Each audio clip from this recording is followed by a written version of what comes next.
Donny Osmond, singer, entertainment icon, thank you so much for thank you doing very much. How are you, Bob? questions today. Good to see you. It's my pleasure. You've got a big show coming up in Sandy this week. Yeah, Tell us Tuesday about that. and Wednesday. Well, Marie and I take our Vegas show, and we take it on the road every summer because not everybody can come to Las Vegas. And so we bring the production to them. And there's certain things you can't travel with because of the huge production in Vegas. But by and large, it is a huge show that we travel with. Why don't you perform more in Utah? You know, I don't know. I just, it's kind of hard when you look out there and you see your neighbors. But I kind of like to just make this home. This has always been home to me. I was born in Ogden. I had home there, home in Huntsville. I lived in St. George for a while, but Provo has always been my home for a long, long time. Your neighbors know what's in your garbage, you know. That's. Oh, I know. I see them going through it all the time. No. Well, you've got an incredibly high-energy show. Yeah. Certainly worthy of the #1 ranking that you had in Vegas for 3 years running. I mean, it's actually 5, but who's counting? 5 years running. Yeah. Okay. But in truth, it truly is very hard work. I mean, anybody can see that if they go to the show and watch. Yeah. Do you ever get to the point where you go, you know, I don't need to work this hard. I don't want to work this hard. My wife tells me that all the time, but I love to work that hard. It was part of my DNA, really, because think about it. I started singing when I was 3, professionally at 5, and on the Andy Williams show, Andy would say, do this next week, and in 2 weeks I want you skating, and then I want you playing pianos next week. It was always a challenge, and I guess that was just part of my, like I said, DNA, because that was my training. Give me a challenge, and I'll do it. Show me a mountain, I'll climb it. But don't you get tired? Don't you want to just, I mean, you and I are both kind of getting to that point where putting, you know, watching TV between our toes is not so bad. Yeah, it's not too bad at all. But no, I guess not. Yeah, I get tired, but there's something about finishing a show after that 90 minutes, you're just invigorated. And there's something about looking out in that audience and them walking out with smiles on their faces, and they just had a great time. When I was doing Joseph and the Amazing Technicolor Dreamcoat, my director turned to me, first day of rehearsal, and changed my whole paradigm on show business. He said, the theater is a place where people come to dream in public, and you're in charge of that dream. It's a huge responsibility when you think about it, because our show in Vegas is like one of the most expensive shows there because of the production and whatnot.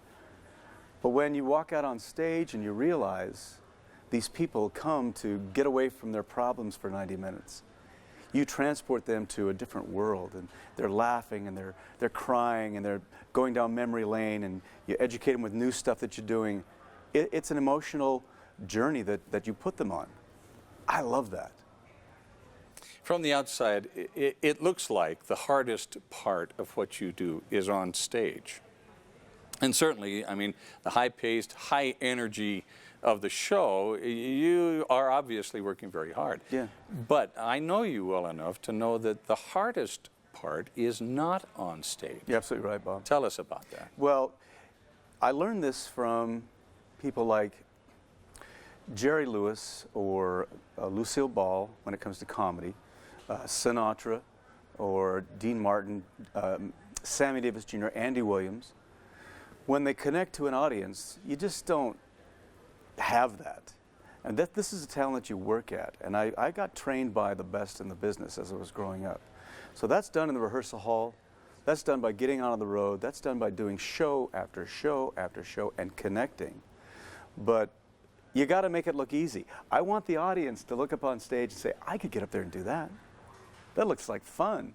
And it is fun to me once you learn it and you execute it, and you're dancing and you're singing up there and having a good time. That's fun. It's euphoric. But in the rehearsal hall, let's go back to Dancing with the Stars. Oh my goodness. You know, people look at me dancing there on Dancing with the Stars, and eventually won it. Victory. Yeah, that was a hard-fought victory. Well, I was doing Vegas at the same time. Oh, how did you do that? I don't know, but I guess I love the work. But I don't know how I did it, but I walked away with the trophy. And it was just so much work. I mean, there were days, Bob, when at the end of rehearsal, you could take my T-shirt up and wring it out, and water, sweat would just come out of it. And I'm not kidding either, man. But there's something about accomplishing something and being good at what you accomplish. It is euphoric.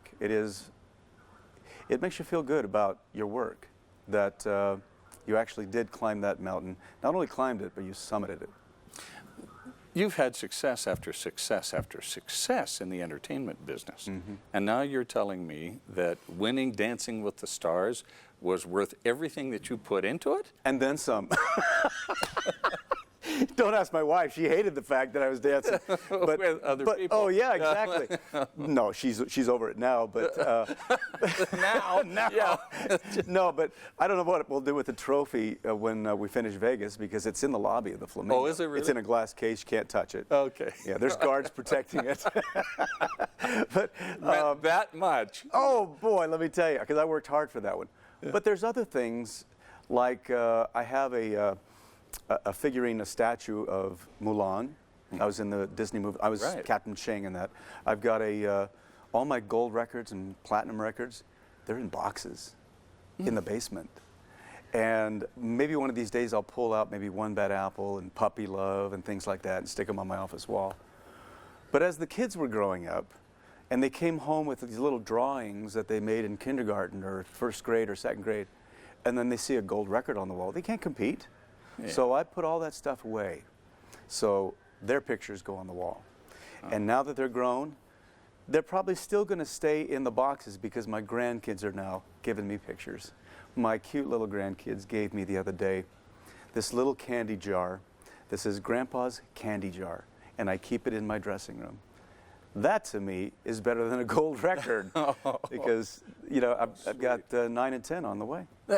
This bespeaks a balance that I think many folks who have watched you over the years would not be aware, or at least understand, that you've been able to keep a balance between your professional life and your family life. Yeah. How difficult has that been? It's a conscious effort every day, because there are things and there's opportunities that come past my desk on a daily basis. Can you do this show? Can you go to Broadway? Can you do this movie? And all this kind of stuff. I was doing a radio show for years, and I had to cancel that one, despite the fact it was growing, because something had to give. And typically, when an artist is in that position, all of these opportunities are so titillating and exciting, and that the thing that will go to the wayside is family, because that's the one you take advantage of. You take for granted, I mean. And it's easy to do. It's easy. It's so easy to do that. And I never want to put myself in that position where my wife, my children, and my grandchildren take second seat, because that's the balancing factor. Yeah, I work hard at what I do. I love show business. I really do work hard at what I do. But when I go home, I leave the work at the office, as they say. I leave it in Vegas. And I fly home, and I mow my grass, and I take out the garbage, and I do those kinds of things that really keep my feet on the ground. I teach Sunday school and all these kinds of things. And then I go to Las Vegas, and I put the performer hat on. It's almost like two different people. I learned that from Elvis Presley. I remember watching him perform, and we followed his closing night. So I came to his closing show. He was the king of rock and roll, undoubtedly the king. The audience was in the palm of his hands. It was electric on stage. The next night, I'm in his dressing room with my brothers, getting ready for our opening night. Door opens. It's Elvis. He walks in. Hi, everybody. I'm Elvis Presley. You really talk like this, too, you know. And I said, yeah, I think I know who you are. But the conversation was such that it was so real. He says, I want to invite you over to my house. I'll cook you some steaks on a barbecue. And he'd always send us flowers in the shape of a guitar on every opening night. Oh, wow. And as a 14-year-old, watching Elvis Presley act that way off stage taught me there's two different personas. When you go on stage, put the hat on, you're an entertainer. People want to see somebody on a platform. They want to see a star. But when you're home, take that off and be a dad, be a husband, be a grandpa. Then you can balance your life. In the course of the Las Vegas show, there's a lot of great looks back, memorabilia, movie clips, video clips of the various people that you've worked with. I mean, everyone from Bob Hope to Milton Berle to Sammy Davis Jr., Lucille Ball, Andy Williams. Do you feel like you and Marie have kind of taken your place among that constellation of stars, or are you still reaching? I think we are established. I think we are in that constellation. But an interesting thing about Donny and Marie is that it was always for kids. And to a certain generation, it'll always be below that constellation. To some people, we're there. We've paid our dues and we belong in that constellation. For instance, when Matt Damon came out with the new Jason Bourne film, I went to the premiere at Caesar's Palace. My wife and two of my sons were with me. And after it was all over, we were invited to the after party. I really wanted to meet Matt. You know, I just like his acting. I think he's really cool. He wasn't there. What? So I thought, oh, he's doing the star thing. And so I said, well, guys, let's go. It's getting late. I have a show tomorrow. I'm going to use the restroom real fast. So I go to the back of this restaurant, and there's Matt at the corner table over by the men's room having this conversation with a friend. And I get on my phone and I call my wife, says, meet me at the men's room. Matt's over here. so we corner him by the men's room. And he sees me and he comes over to me and he shakes my, Donny, how are you? It's so cool to meet you. And I'm thinking he's playing the star role, you know. And my wife and the kids come up and he couldn't have been nicer. And then he says, when I was growing up in Boston, I was living in Boston for a while. Who was his partner? Did Good Will Hunting? Ben Affleck. Ben Affleck. That's right. He said Ben and I would listen to "Soldier of Love," my record that came out in '89. Yeah, right. We would listen to that every day, and I'm thinking he's just being very kind right now. He starts singing it to me. Oh, this is something that'll be in my memory for the rest of my life. And I start singing with him. Oh. So. Cool. Matt Damon and Donny Osmond singing "Soldier of Love" by the men's room in Caesar's Palace. It was a moment. My wife and my kids, they were just cracking up. They thought, this is cool. Oh, wow. Well, you're a man of many talents. I mean, you like electricity. I know that. I do, yeah.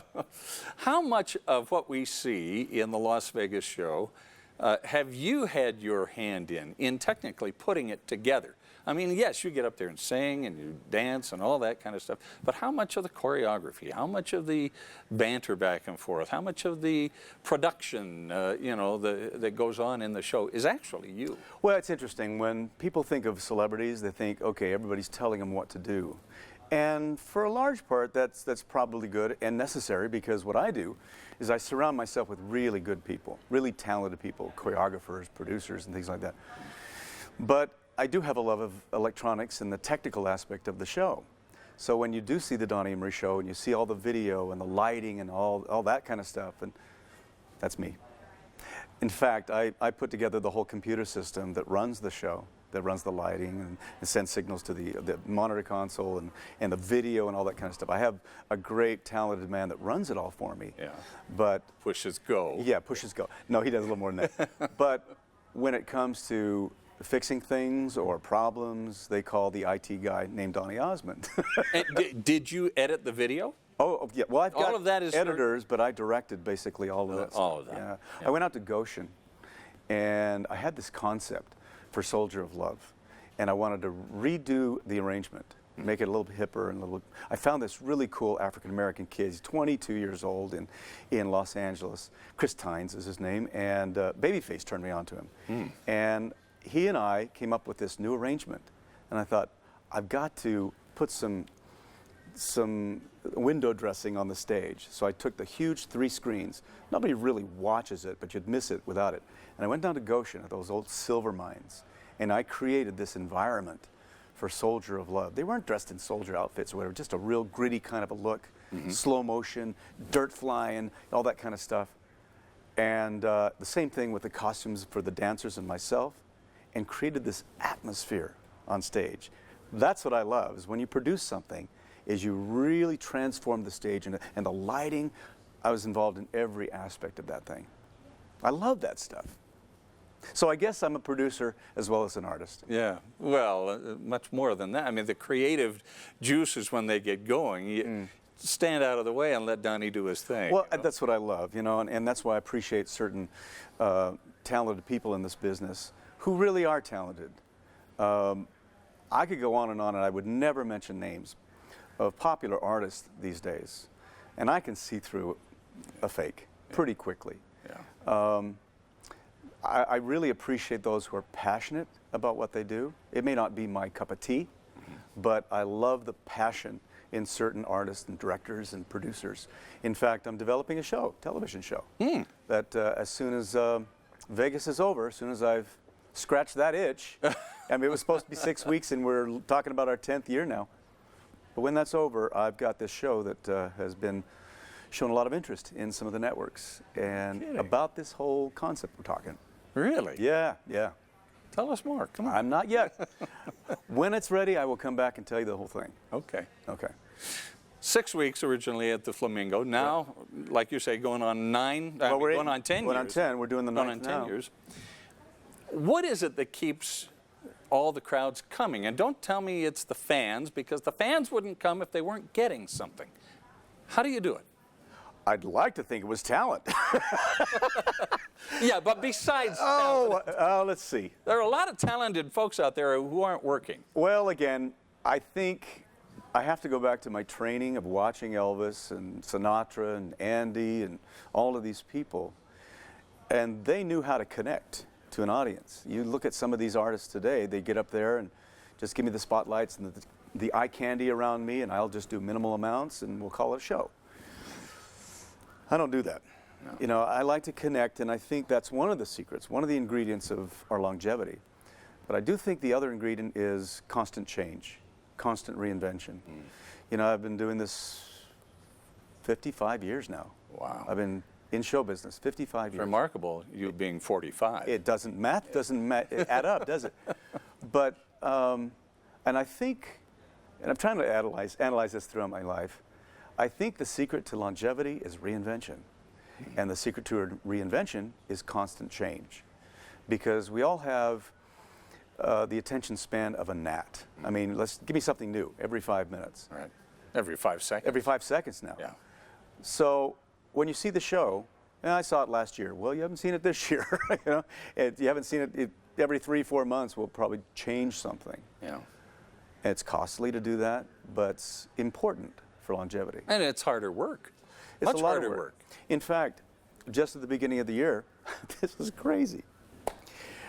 We didn't change all of the songs, every single song in the show. Maybe 30-40% of the show was different.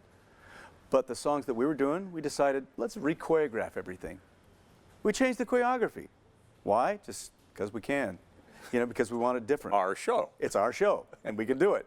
So, but muscle memory kind of kicked in every once in a while. Yeah. And you do the old choreography, and everybody's doing the new choreography. Oops. Oh, man, that's embarrassing. But it keeps it fun for us.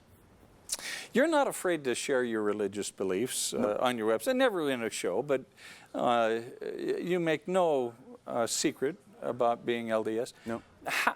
And you have a place on your website where you discuss it openly and quite a bit. How has being a Latter-day Saint in what can be a very dingy environment morally, how has being a Latter-day Saint either helped you or hindered you in your career? I don't think it's hindered me in many ways, other than not being able to take advantage of certain shows or songs, but those are degrading and demoralizing anyway. And I never would play a role like a drug addict or something like that, unless it was a really good script and there was a redeeming factor at the end. You do have to take that curve, that arc. Yeah. And if something came my way that was really moving for me, I probably would play a role like that, as long as there was a redeeming factor. But I'll answer the side, how has it helped me? I think those are obvious answers there, because it gives me a foundation, and I do not get on a platform and preach, Mormonism. Everybody knows I'm a Mormon. Yeah. In fact, the other day we had this sweet little Jehovah's Witness come to my front door and knocked on the door. He was looking down at the pamphlet. He looks up and recognizes me and he says, "Never mind." I said, "No, come on in, come on in." And we talked for a while. But it's given me stability in my life. It's given me a sense of happiness and joy, and it gives me a sense of purpose, knowing that there's a lot more to life than after this life. The ideologies of the church, the programs for families, and just the common sense that it gives me. There's so many religions out there that are great. I mean, as long as they make you a better person, everybody's got truth. The LDS faith, to me, completes it. You know, to me, it's everything that I want and everything I need in my life. Does that make you more attractive as an entertainer, do you think? What do you mean? Well, that balance where you've got your family in order, you've got your life in order, you know what's important in life, and you are one whale of an entertainer. Thank you. A master entertainer. Does having that kind of faith active in your life make you better at what you do on stage? Well, it probably makes me better as a more attractive. I don't know if it makes me more attractive on stage. I think it's your talent that can make you attractive on stage, if you want to use that word. But your personal life, I really try to separate the two. But I am who I am on stage. I don't play a drug addict on stage. But I don't try to inflict or impose or shove down people or coerce my ideologies onto people when they come to see me in a show. Right. It's not what I am an entertainer for. Yeah. If I wanted to be a zealot, yeah, okay, that's what I would do. But I'm an entertainer, and I try to stay in Switzerland on stage. And I'm neutral on stage, so everyone can come see the show and enjoy it for certain different factions or factors.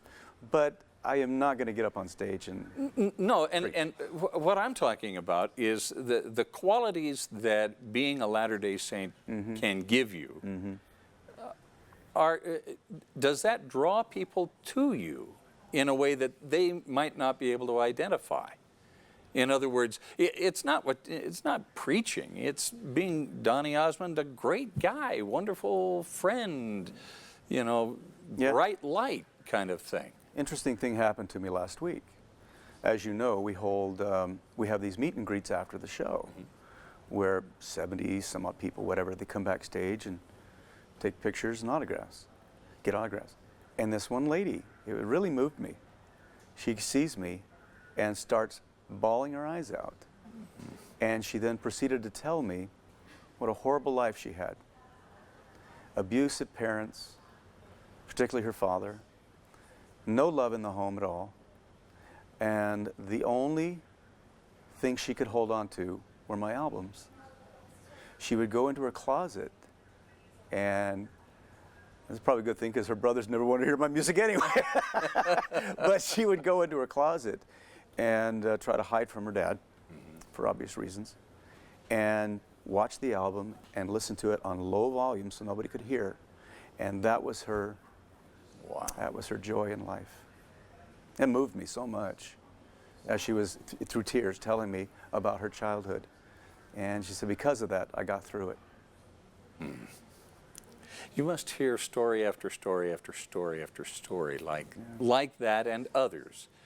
Does it all become oatmeal after a while? No. I mean, how do you keep it from becoming oatmeal or mashed potatoes? Well, I actually like oatmeal and mashed potatoes. Together? I do. I put them together, mix them together. Well, I guess I realize that every story is unique and important to that individual. That lady who was crying her eyes out, telling me her story, that's real. That's a human being. It's not just oatmeal. And I recognize that. I've heard those stories time and time again. And I think you would be a horrible person if that became mashed potatoes and oatmeal. I think you'd probably stop liking the person in the mirror if that was oatmeal and mashed potatoes, because then you wouldn't care anymore. And I do care. I really do care about how I come across on stage and who I meet. And there's a lot of hypocrisy in the world. Oh, I love you. Let's go do lunch. Okay, give me a call one of these days. And when you call, I just swipe it to the left or whatever down.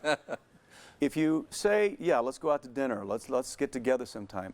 Mean what you say, and say what you mean. Yeah. You know, because then you are a real person. Then your integrity is not compromised. Is it difficult for you to be so accessible to your fans? I'm not. I'm not accessible. There are times, and I have pretty much laid it out to the hardcore fans. I mean, they want every piece of you and every bit of time. But after I got married, they started realizing, oh, he's got a private life. He's got a personal life. And I made this determination many, many years ago that half of me will belong to the public for the rest of my life, and half of me belongs to Debbie Glenn and my 5 boys and my 10 grandbabies and my granddaughter and my daughter-in-laws. So there's a line that I draw. They don't come to my house. That's a no-no. When I'm out to dinner with my wife, they really do respect it. Every once in a while, somebody will come up, and I'm gracious. I'll sign an autograph, whatever. But by and large, I've drawn a line, and they know where that line is, and they do leave me alone. So I'm not that accessible. I do keep 50% of myself very private. I don't know of any other superstars out there who go to the lengths that you go to connect with these people. You and I've been together when we went to that lady's house in Magna. Yes. For Pete's sake. Yes. And when you went to the cupcake shop. Yes, in Salt Lake. And all of that. Yeah. Because that means something to them. You know, that's something they'll talk about for the rest of their lives. And if I mean that much to them, then respect it, you know. Don't ruin it. Because there have been celebrities that I've met in my life that I held on a pedestal. And then I found out their real personality. And I took that pedestal away real fast. And it kind of ruined it. But then there are some celebrities that I've met I just absolutely love and will for the rest of my life. Stevie. You know, I've always loved Stevie Wonder. Stevie Wonder. And when I met him, I'll never forget, he's such a great sense of humor. It was at the Grammy Awards, and his bodyguard said, Donny Osmond's behind you, would love to meet you. He turns around with his sunglasses on, puts his hand out, Donny Osmond, yeah, nice to see you. Totally freaked me out. What do I say? I said, well, yeah, nice to see you too. and then he starts singing one of my songs to me. Oh, wow. Go away, little girl. And I'm thinking, I'm freaking out. I've died and gone to heaven. Stevie Wonder is singing my song. My song to me. Oh, so I put another pedestal underneath him, and I always will. Michael was a really good buddy of mine. He did some strange things at the end of his life, but I knew Michael Jackson in a different way than everybody else did. He and I would talk on the phone every now and again. Mm-hmm. He called me up one time. I was on tour. I don't know if I've ever told you this story. I don't know if. And I answered the phone, and he said, Donny. I said, hello, Donny, is this you? Mike, what are you doing? He said, where are you? He says, I'm in Phoenix, but don't tell anybody. I said, why? He says, I just escaped. I had to get out of LA. I brought my kids with me. And I rented one of these big touring buses. I just had to get away. I said, Mike, you're about a 9-hour drive from my house. I will be home in a couple days on this weekend. Drive up to Provo, bring your kids, swim in the backyard, live a normal life for a weekend, and no one will know you're here. He said, I really need that right now. Never took me up on it. It's the last time I talked to him. He said, I need that in my life. Wow. But he would call me every once in a while and talk about what's it like to be normal. He didn't ask those very questions, that very question, but he just missed normalcy. And that's probably why I go out on the line and make sure that 50% belongs to my family. What part of fame do you like the most? What part do you like the least?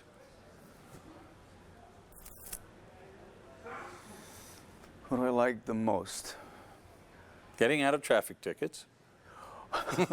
You know about those? I have no idea what you're talking about. I was in Vegas, and I'm driving. I have this little smart car that I drive. When I don't drive my Tesla, I drive my smart car. It's like both extremes. And I'm speeding through a 25-mile-an-hour zone. There's a cop, and I'm on the phone, and I make a right. I don't even stop at the stop sign, and I wave at the cop. And I realize, what did I just do? Here comes the car behind me. Lights are on. Walks up, license and registration. So I get my license. I'm so sorry. He's like, license and registration. Here you go. He goes back, and I'm watching him in the rearview mirror. He's on the computer, and he notices that I'm Donny Osmond. He comes up to the window, and he says, sir, I'm so sorry. I was going so fast. I promise I'll be careful next time. And he says, I know you will, because you're Donny Osmond. Have a nice day.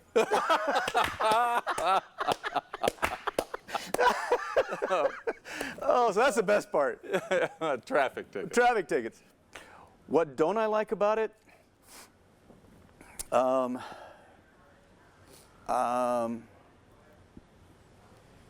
It's hard. It's a hard business to be in because everyone's a critic. But I'm at that threshold now, at least I feel this way, that I have paid my dues. And everybody knows I work hard at what I do. And when they come to see one of my shows, I mean, I just finished a tour over in the UK at the beginning of the year. And the DVD's coming out this week, by the way. Oh, wow. And where did you get it? Donny.com. Okay. It's on Donny.com. All right. All right. My favorite tour out of 55 years. Why? Because I went back and I did material that I have never done before in my life. Because I did a section in the show. In the second act, it was a 2-act show called the Purple Card Segment. So before the show started, we circulated, I don't know, 80, 90 of these cards. And people could write on it, what do I want Donny to sing? What do I want to ask Donny? And I put all these cards right next to a chair. And in the second act, I sit in the chair, I pick it up, whatever's there, I do. Oh, my. It was the greatest. That's dangerous. It's scary, but, you know, after 55 years of the show business, I have a repertoire. Yeah. But the band hated it because they had to know a lot of these songs. Everything, yeah. Whatever's on the card, I do. And I think that's why I love the show so much, and that's why the audience connected, is because they heard stuff I don't think I've sung in a long time or ever, and they've asked me questions, and I went out in the audience, and it was crazy. But it was just so much fun. That didn't answer your question about what I hate. But it is the work. It's a lot of work. It's a lot of work. It's a lot of work, and there's a lot. Do you ever feel like you can just not be Donny Osmond for a half an hour, or 20 minutes somewhere? Or do you feel trapped by it? About 20 minutes ago, I felt that way. When I walked in here to the Fox Studios, the guard said, "What's your name? What do you want? Who are you here to see?" I'm Donny Osmond. What is it? Donny Osmond. How do you spell that? Get out of town. Really? Who are you here to see? Bob Evans. Hold on. And finally, he figured out who I was, opened the door. He said, "Mr. Osmond, I'm so sorry." So about 20 minutes ago, yeah. But no, I'm always Donny Osmond. Even in my Sunday school class, I think my students, they don't know my history. Yeah. But they think it's kind of cool that a celebrity is their teacher. Yeah.